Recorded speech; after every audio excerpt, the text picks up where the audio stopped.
O volante Danilo saiu no boletim informativo diário da CBF e está regularizado, mas nesse vídeo eu quero te trazer as informações sobre como ele deve ser utilizado e a preparação especial feita pela comissão de Luiz Castro para contar com o volante. Além disso, a gente vai falar também sobre Monsalve, a reclamação pública do pai do jogador reclamando, questionando a atitude do Grêmio em relação a seu filho. Vamos falar também sobre Dodi, que lesionou e deve desfalcar o Grêmio por um tempo considerável. E falaremos também sobre o Grêmio ainda ativo dentro do mercado de transferências.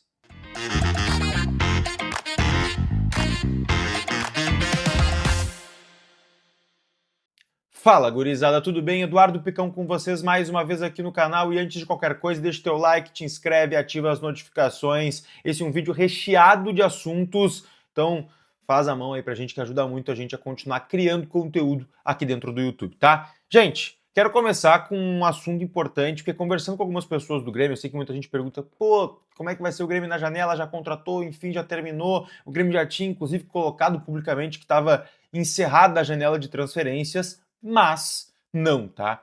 Conversei com algumas pessoas do Grêmio que me confirmam que o Grêmio segue ativo no mercado, em busca de um zagueiro pelo lado esquerdo. Porém, é importante a gente colocar aqui que é um negócio considerado difícil pelos valores, mas principalmente por encontrar de fato um jogador que chegue em Porto Alegre e possa tranquilamente jogar pelo lado esquerdo de zaga. E aqui, quando eu falo pelo lado esquerdo de zaga, o Grêmio procura especificamente um zagueiro canhoto, porque o Wallace está por ali, está muito bem. A gente, inclusive, falou que o Grêmio tinha esfriado uma situação em relação a essa contratação justamente pela chegada do Wallace, mas o Grêmio está sofrendo aí com zagueiros numericamente, né? O Wallace foi contratado para ser um zagueiro pelo lado direito, enfim. Hoje o Grêmio tem só o Gustavo Martins e o Luiz Eduardo nessa posição, e no outro lado tem o Kahneman, o Wagner Leonardo e o próprio Wallace. Então o Wallace, sendo esse cara mais versátil, ele poderia atuar também pelo lado direito, e o Grêmio quer um zagueiro canhoto, visando também já a próxima temporada, onde se sabe que deve se contar muito menos com o Kahneman e também talvez até com uma negociação envolvendo o Wagner Leonardo, que nesse momento faz parte dos planos do clube. Mas o Grêmio quer um zagueiro canhoto. Então, por isso que seguem as buscas por esse jogador. Se pintar uma oportunidade de mercado, um jogador que o Grêmio entenda que seja útil e que possa chegar agregando, o Grêmio deve sim fazer esse movimento, assim como foi, por exemplo, a situação do Danilo Barbosa, pensando nesses grenais agora da Copa do Brasil, tá?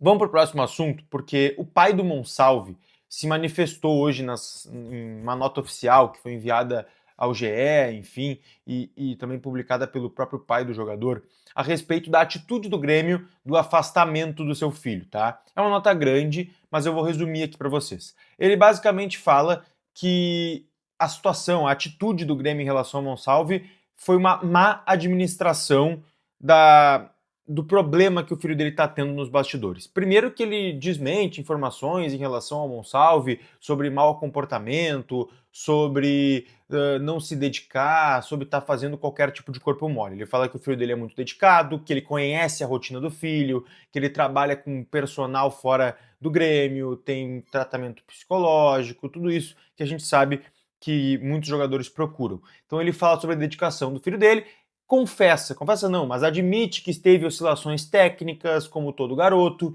que o filho dele sempre fez todo o esforço para sempre se dedicar e ser o melhor dentro do Grêmio, mas o ponto-chave da nota é uma crítica à forma com que o Grêmio lidou com o Monsalve, tá? Então o pai dele, o Ramiro Monsalve, fez uma nota lá gigante, onde ele basicamente critica o afastamento do Monsalve, que, como eu disse, se dá por uma situação onde o Grêmio entendeu que o Monsalve não quis sair do clube, e aí o Grêmio deu uma luz alta ali, quis chamar a atenção do jogador para que ele aceite alguma das propostas que foram colocadas na mesa por ele, tá?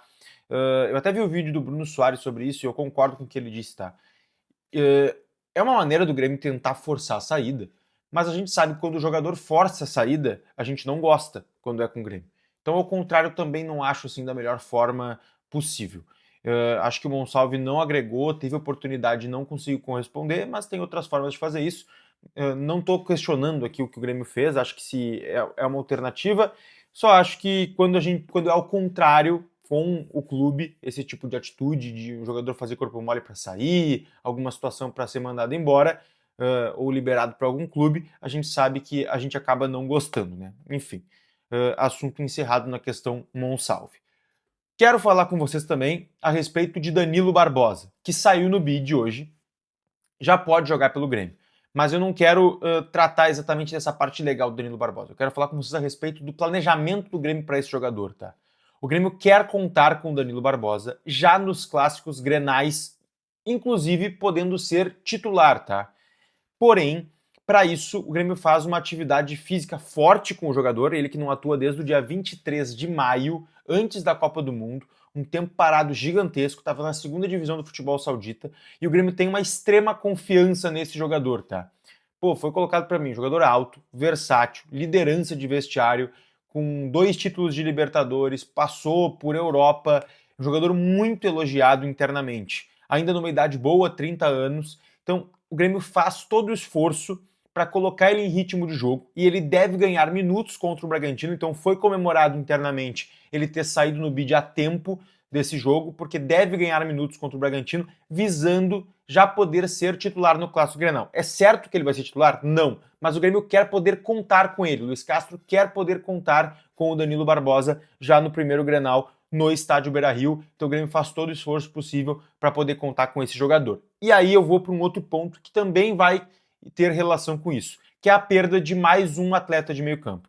O Grêmio perdeu o Nardoni e agora perdeu o Dodi. Ele teve uma lesão na patela, uma avulsão na patela do joelho, e isso vai tirar ele por um tempo considerável dos gramados, tá? Na melhor das hipóteses, o Dodi pode voltar ali até 3 semanas, mas na pior das hipóteses, pode demorar até 6 semanas, ou até 12 semanas, num caso mais grave ainda. Então, 12 semanas, a gente está falando de 3 meses, um jogador que voltaria lá para novembro, teria que fazer um recondicionamento, existe até uma possibilidade do Dodi não voltar a tempo e ter que, por exemplo, renovar o seu contrato com o Grêmio, porque quando o jogador lesiona, ele não pode ficar sem contrato. Então, uma situação bem complicada essa do Dodi. Eu acho que não vai chegar esse tempo todo, porque ele não vai precisar de cirurgia.